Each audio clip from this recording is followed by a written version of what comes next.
ಮಂಗಳೂರಿನಲ್ಲಿ ರಾಜ್ಯ ಸರ್ಕಾರದಿಂದ ಹಿಂದುಳಿದ ಸಮುದಾಯಕ್ಕೆ ಅನ್ಯಾಯ ಆಗಿದ್ದು, ಬಿಜೆಪಿ ಅವಧಿಯಲ್ಲಿ ನೀಡಿದ ಕೋಟ್ಯಾಂತರ ಅನುದಾನ ರದ್ದು ಮಾಡಿದೆ ಎಂದು ಶಾಸಕ ವೇದವ್ಯಾಸ್ ಕಾಮತ್ ಆರೋಪಿಸಿದ್ದಾರೆ. ಇವರು ಮಂಗಳೂರಿನಲ್ಲಿ ಮಾತನಾಡಿ, ರಾಜ್ಯದ ಮುಖ್ಯಮಂತ್ರಿ ಸಿದ್ದರಾಮಯ್ಯ ಹಿಂದುಳಿದ ವರ್ಗಗಳ ನಾಯಕ ಎಂದು ಅನ್ಯಾಯ ಮಾಡ್ತಾರೆ. ಇವರ ಈ ಅನ್ಯಾಯದ ಬಗ್ಗೆ ದಾಖಲೆ ಸಮೇತ ನೀಡ್ತೇನೆ. ಹಿಂದುಳಿದ ಸಮುದಾಯದ ಕಲ್ಯಾಣಕ್ಕೆ ಇಟ್ಟ ಅನುದಾನ ವಾಪಸ್ಸು ಪಡೆದಿದೆ. 1093 ಹಿಂದುಳಿದ ವರ್ಗಗಳ ಕಾಮಗಾರಿ ರದ್ದುಪಡಿಸಿದ್ದು, ಸರ್ಕಾರ ಗ್ಯಾರಂಟಿ ಯೋಜನೆಗಳಿಗೆ ಹಣ ನೀಡಿ ಅನುದಾನ ಇಲ್ಲ ಎನ್ನುತ್ತಿದೆ. ಮಂಗಳೂರಿನಿಂದ ಬೆಂಗಳೂರಿಗೆ ಬಿಲ್ಲವ ಸಮುದಾಯದವರು ಹೋರಾಟ ಮಾಡಿದ್ರು. ಈವರೆಗೆ ಒಂದು ಅಧ್ಯಕ್ಷರ ನೇಮಕ ಆಗಿಲ್ಲ ಎಂದು ಕಿಡಿಕಾರಿದ್ದಾರೆ. ರಾಜ್ಯದಲ್ಲಿ ಸಾಮಾಜಿಕ, ಆರ್ಥಿಕ ಹಾಗೂ ರಾಜಕೀಯವಾಗಿ ಹಿಂದುಳಿದ ವರ್ಗಗಳ ಸಮುದಾಯದ ಜನರ ಕಲ್ಯಾಣ ಮತ್ತು ಸಬಲೀಕರಣಕ್ಕಾಗಿ ನಾನಾ ಸರ್ಕಾರಗಳು ಪ್ರತ್ಯೇಕ ಅಭಿವೃದ್ಧಿ ನಿಗಮಗಳನ್ನು ಸ್ಥಾಪಿಸಿದ್ದು ಮತ್ತು ಸ್ಥಾಪಿಸ್ತಾ ಬಂದಿರುವಂಥದ್ದು ನಾವು ಕಂಡಿದ್ದೇವೆ. ಹಿಂದುಳಿದ ವರ್ಗಗಳ ಕಲ್ಯಾಣ ಇಲಾಖೆ ಎಡೆಯಲ್ಲಿ ವಿವಿಧ ನಿಗಮಗಳು ಕಾರ್ಯನಿರ್ವಹಿಸ್ತವೆ.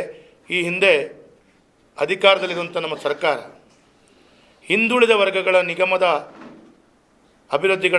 ಅಭಿವೃದ್ಧಿಗಾಗಿ ಹಿಂದುಳಿದ ವರ್ಗಗಳ ಜನರ ಕಲ್ಯಾಣಕ್ಕಾಗಿ 1,000 ಕೋಟಿಗೂ ಹೆಚ್ಚಿನ ಅನುದಾನವನ್ನು ವಿವಿಧ ನಿಗಮಗಳ ಮುಖಾಂತರ ಬಿಡುಗಡೆ ಮಾಡಿದ್ದನ್ನು ನಾನಿವತ್ತು ನೆನಪಿಸ್ತಾ ಇದ್ದೇನೆ.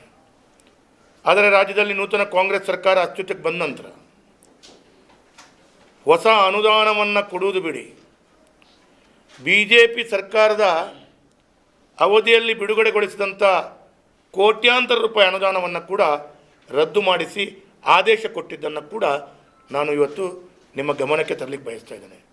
ಇದು ಬಹಳ ಅತ್ಯಂತ ಖಂಡನೀಯ, ಇದು ಬಹಳ ದುಃಖಕರ. ಒಂದು ಕಡೆಗಳಲ್ಲಿ ಮಾನ್ಯ ಈ ರಾಜ್ಯದ ಮುಖ್ಯಮಂತ್ರಿಗಳು ಸಿದ್ದರಾಮಯ್ಯ ಅವರು ಅಹಿಂದ ಸಂಘಟನೆ ಅಂತೇಳುವಂಥ ದೃಷ್ಟಿಯಲ್ಲಿ ಹಿಂದುಳಿದ ವರ್ಗದ ನಾಯಕ ಅಂತೇಳುವಂಥ ಬಿಂಬಿಸ್ತಾ ಎಲ್ಲೋ ಒಂದು ಕಡೆ ಇಡೀ ರಾಜ್ಯದ ಹಿಂದುಳಿದ ವರ್ಗಗಳ ನಾಯಕ ಅಂತೇಳುವಂಥದ್ದನ್ನು ತೋರಿಸ್ಕೊಳ್ತಾ ಇವತ್ತು ಅದೇ ಹಿಂದುಳಿದ ಸಮುದಾಯಕ್ಕೆ ನೇರವಾಗಿ ಘಂಟಾಘೋಷವಾಗಿ ಅವರು ಅನ್ಯಾಯವನ್ನು ಮಾಡಿದ್ದಾರೆ ಅಂತೇಳುವಂಥದ್ದು ದಾಖಲೆ ಸಮೇತವಾಗಿ ನಾನು ಮಾಧ್ಯಮದಲ್ಲಿ ಇವತ್ತು ಹೇಳಲಿಕ್ಕೆ ಬಯಸ್ತಾ